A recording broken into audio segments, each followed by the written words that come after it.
присутни. Најпред сакам да се заблагодарам на Македонскиот полициски синдикат, на Фридрих Еберт, што организира една ваква дебата и мислам дека доаѓа токму во вистинско време.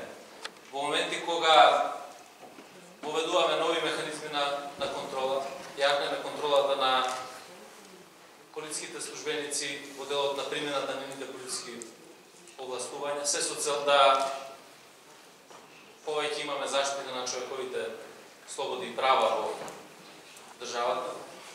Меѓутоа, веднаш се отвара и прашањето што со заштитата на полициските службеници. И мислам дека овие две прашања одат едно со друго.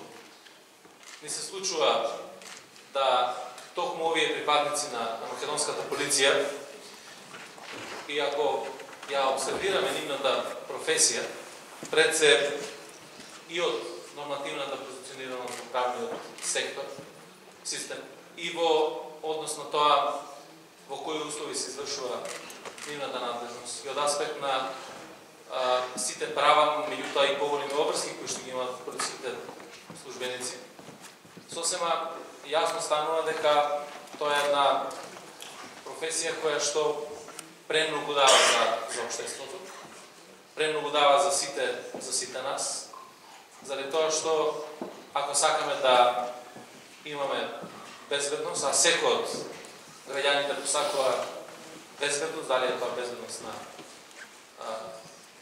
личната безбедност, семејната безбедност во нашите градови, на крајот безбедност во државата, тогаш и обратно мора да помислиме што треба и што сме направиле во однос на овие случаи на заштита на полициските службеници. Ние минатата година работевме заедно со Советот на Европа за воспоставување на тој надворешен механизам за контрола на полицијата. И тоа беше високо оценето од представниците на Европската комисија. Морам да напоменам дека ние го добивме поддршката и од синдикатот на македонската полиција во делот на поведувањето на надворешниот механизам на контрола на полицијата. Имавме многу примери, многу случаи во изминатите години за тоа како се злоупотребува полициските овластувања за различни цели. За лични интереси, за политички интереси, за бизнес интереси. Мислам дека таквата злоупотреба предизвика дури и кризи политички во поголеми размери. И оправдано беше да се бара токму реформите на македонската полиција да бидат приоритет во реформскиот процес и посебно вакви реформи во кои што ќе направиме се за заштита на човековите слободи и права. Работевме и на реформи во делот на безбедносниот сектор, следењето на комуникациите, безбедносните служби. Паралелно со тоа се работеше и на оваа реформа, а тоа е установувањето на надворешниот механизам за контрола или така наречен омбудсман плюс, по тоа што ги имаше овластувањата, значи една граѓанска контрола формирана во рамките на Народниот правобранител, посебно дали ние во јавното водителство за гонење на организиран криминал и корупција, посебни суди, и веќе таа реформа дава и резултати. Има и ефикасност во работењето. И тоа за никој од нас не представува проблем. Напротив, покажа дека интересот на граѓаните, зачувувањето на човековите слободи и права се наш приоритет. И тоа, од друга страна, се соочуваме со она што беше и најавено честопати, да во остварувањето на своите надлежности полициските службеници наидуваат на состојби кои што значат прекршување на нивните човекови права. Кога разговараме за човековите права, не се тоа права само на тие кои што ги бараат таквите човекови права на граѓаните. Заради тоа што пред се и полициските службеници се граѓани на оваа држава и тие има своји човекови права и во рамките на вршењето на својата служба, во рамките на исполнувањето на своите законски надлежности.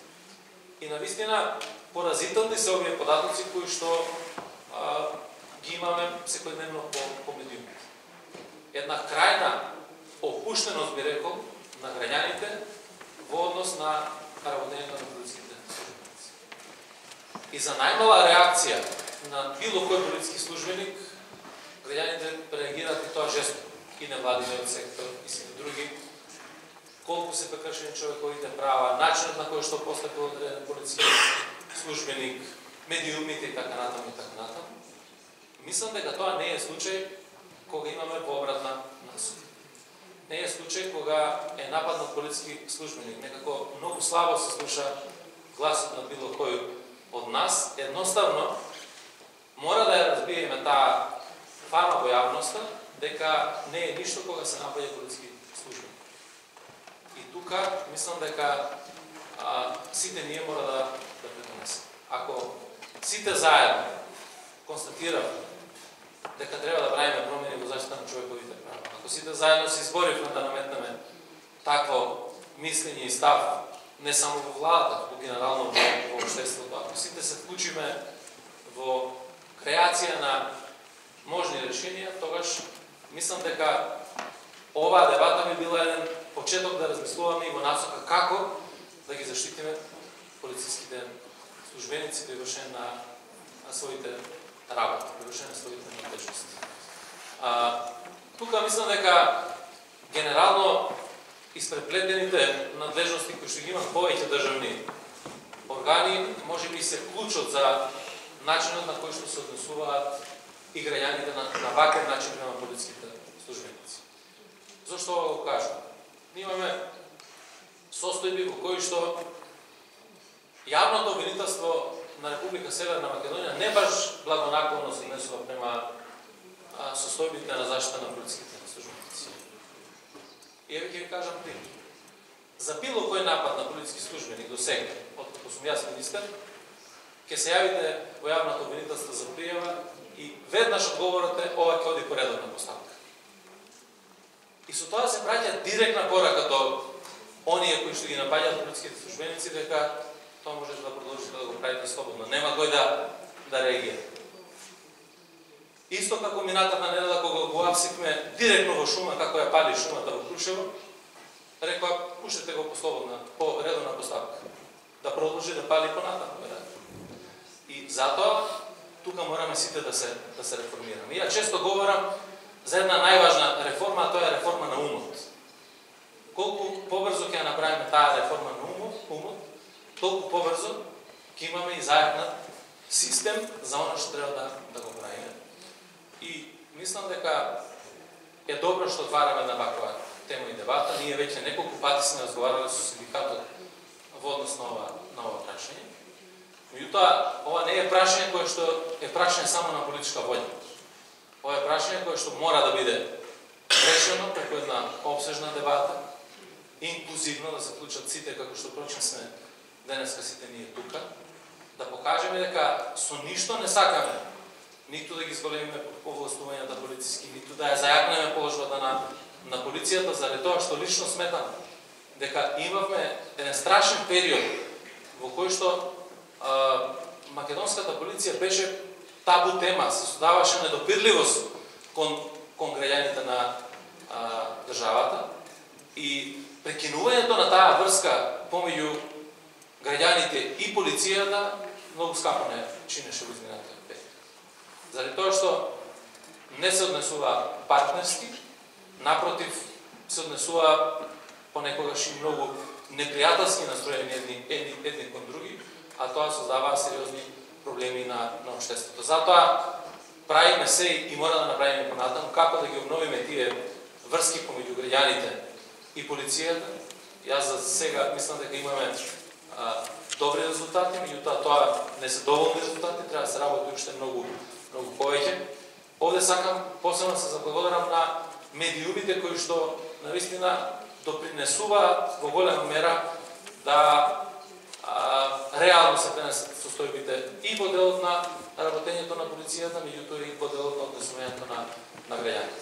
Овие состојби нема да ги надминеме ако заеднички не постигнеме консензус, не изградиме заеднички став за тоа што е тоа што треба да го направиме во иднина, како и на кој начин да допринесеме да ги заштитиме полициските службеници. Секогаш превентивата е најдобра задача, би рекол, на секој од нас, преку превентивни мерки да го креваме јавното мислење, да градиме поинакви вредности и стандарди во однесувањата, и тоа не секогаш таа е и ефикасен механизам за наистина постигнување на резултат. Затоа, уште еднаш благодарам на сите присутни за учеството во оваа дебата, благодарам на Полицискиот синдикат што отвори можност да дебатираме на оваа тема. Очекувам дека оваа дебата ќе продолжи понатаму, меѓутоа на крајот ќе дојдеме до некакви конкретни мерки, решенија кои што ќе ги предложиме. Сакам да ве убедам дека во мене и во владата ќе имате партнер со една силна политичка волја која што сака да ги расчистиме сите овие дилеми, да имаме заштитени граѓани, да имаме безбедни граѓани, да имаме безбедни градови, да имаме безбедна држава, меѓутоа и да имаме полициски службеници кои што и тие ќе бидат заштитени и ќе бидат горди што се делат македонската безбедност. Благодарам.